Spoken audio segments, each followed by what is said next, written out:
So today we are going to start lecture 46 on central composite design, which is essentially an extension of the 2K plus center point design we have covered in the previous lecture. And I'm Dr. Ranjan Ganguly.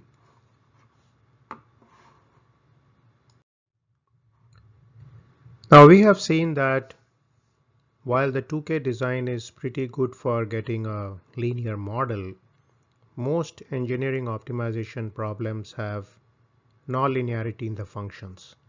And this nonlinearity can often be quite substantial. Now, we need points beyond the 2K plus 1 design if we are going to get a good feel about the curvature on the problem. So essentially, if we want to calculate the regression coefficients for the curvature terms correctly, then we need to find some more points to put into this design. So essentially the central composite design is widely used in optimization, which we are going to discuss in this lecture. And this design includes factorial points, which we have discussed before, which are at the corner of the vertices of the square or the cube, the center run, and we now have extra points known as the axial points. So these axial points are something new which come into the CCD. So let's look at it pictorially. Now you are familiar with the points inside the square and on the vertices of the square. So these 4 points are corresponding to the 2K design. Then we have the center point. Now we put in these 4 axial points which are situated on this circle here.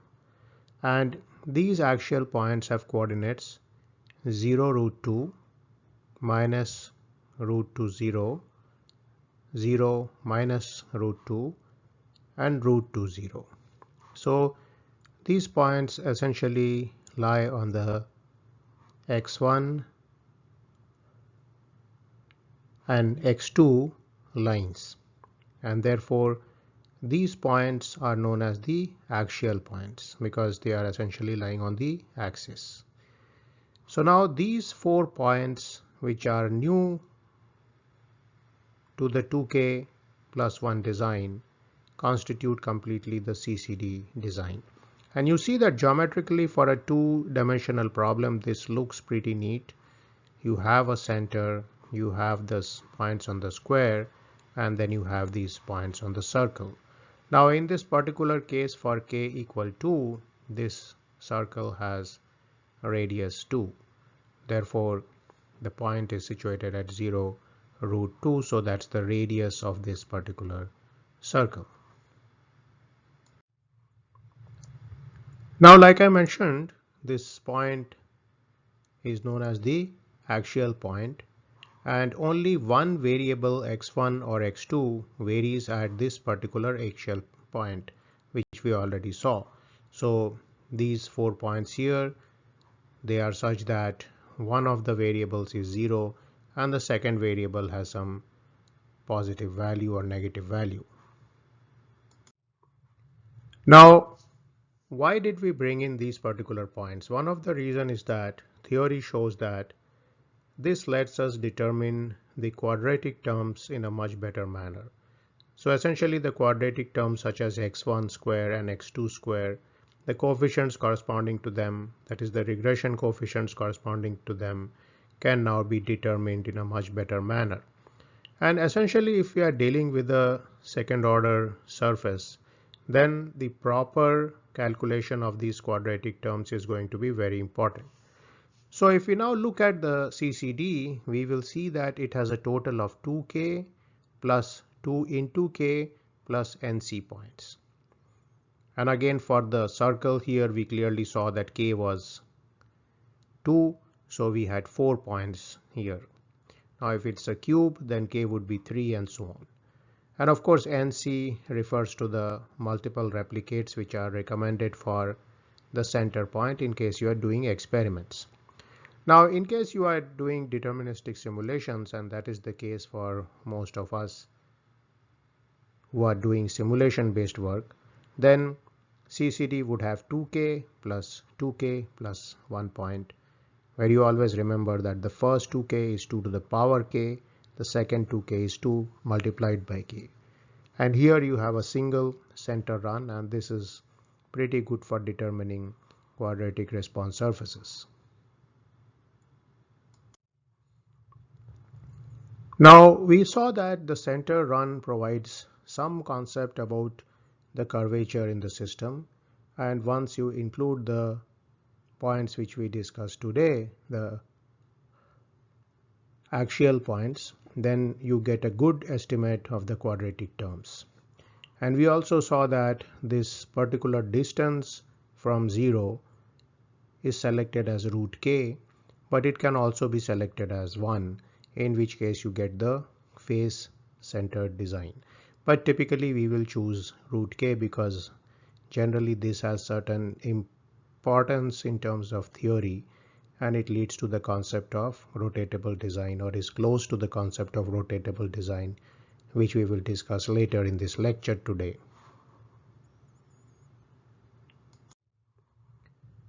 Now for a 2D problem, k would be 2, and therefore this distance is root 2, which we saw in that particular picture.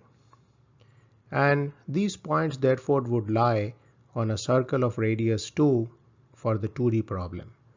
Now if you have a 3D problem, these points would lie on a sphere of radius 3. So you can then extrapolate this further depending on your vision, that if you would have k design variables, these points would lie on a hypersphere of radius k. So again, to look at the two-dimensional shape with which we are most familiar, because we typically live in 2 and 3 dimensions, at least we can draw in 2 dimensions in a more easy manner. We clearly have these points here in the 2-dimensional space. In a 3-dimensional space, you would have a cube here, and then you would have a sphere, and when you extrapolate it to k dimensions, you would essentially have this geometrical concept of a hypersphere. So in several situations in response surface method, it is preferable to use the face-centered design. And this happens because in those cases, the particular points would lie on the square of the 2D design, and therefore it would be simpler to apply move limits, for example. So just to put the face-centered design pictorially, let's again look at k is to 2 design variables. Let's again look at the x1, x2 domain. You have the center point, you have the 4 factorial points, and now what we have done is we have brought these particular points, the axial points, from somewhere here where it was located at root 2, 0 to 1, 0. Similarly here, and similarly here. So these points essentially lie on the face of this square, or if you are dealing with a 3D problem, you would have a cube and they would lie on the face of the cube, and therefore this is known as the face-centered design, or FCD. Now one of the advantages of FCD is that the domain is somewhat simpler to define. It doesn't lie on a circle or a sphere, and therefore it is linear. And therefore if you have move limits on the problem, for example you have a center point and you have a plus or minus 10%, you can essentially create the face-centered design within that plus or minus 10% by taking plus 10% as the high value and the minus 10% as the low value. So this works out very well in many practical situations. Now we are going to address the issue about why does this root k come about, and one of the reasons is based on some theory in terms of design of experiments, and this is known as the concept of rotatable design.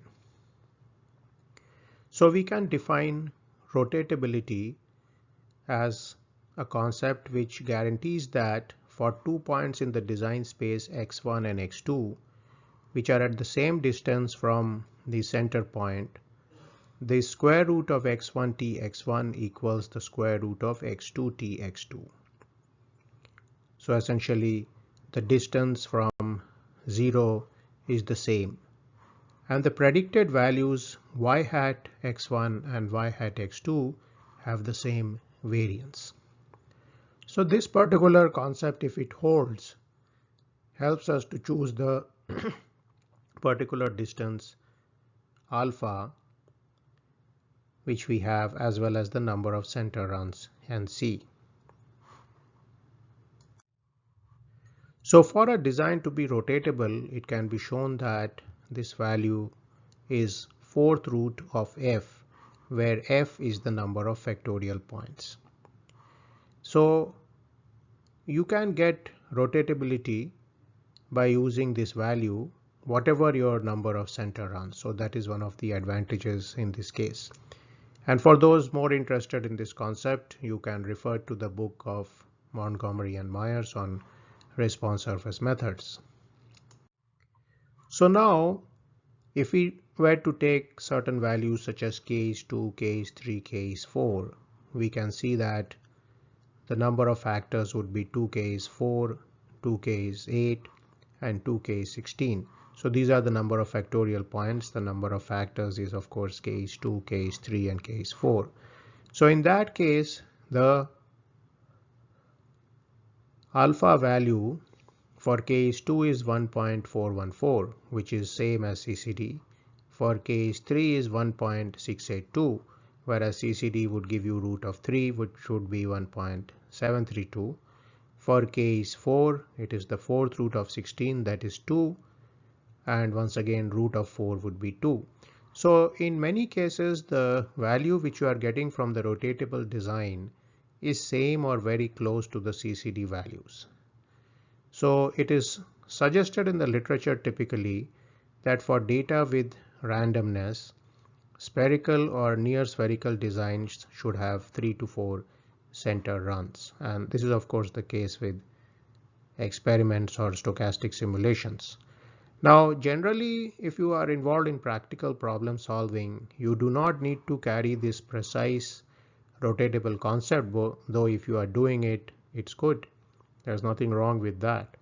But generally, we use CCD because though it's not a rotatable design in the pure theoretical sense, it is quite close and it's quite simple to calculate also. So now this brings up the issue of whether to use the face-centered design or the CCD. Now we see that the face-centered design is not rotatable, but it's a practical design for many problems because many optimal design problems, the design variables have move limits, which can be converted to the bounds for the FCD design. And this is more problematic if you are creating a bound in terms of CCD, because then you have to put a circle there. Now this will become clear in our next video, where we are going to look at the sequential movement of response surface method in the design space. And essentially here you are going to create a small problem which is bounded by this particular face-centered design or the CCD, and it essentially searches for an optimization within this domain. And then once it has found the best point within this domain, it essentially takes that as the center point and it moves on. So in some of those cases, the face-centered design may be better, but I would say that it largely depends on the user and his or her domain knowledge about the problem. So in many cases, we have seen that the cube works well. In some cases, we have seen the sphere or the circle works well. And this again depends on the problem concerned and how you are approaching the problem. So one of the advantages of the circle is that it would give you a slightly larger design space, and you would have a somewhat different sampling. So again, this is something which the user can select. There is a lot of literature satisfying both these methods. A lot of people have used response surfaces with both these methods and they have got good results. But generally, we feel that spherical designs have the advantage of being rotatable or close to rotatable. So if you are a more theoretically inclined person, then I would suggest that you use the CCD. So today we will now terminate our lecture 46. I hope you enjoyed this lecture. Stay tuned to my next lecture, which is going to be on how we essentially use these response surfaces to move in the design space. We do not just create one response surface which is valid throughout the design space, though that is something which can be done, but not with simple polynomials.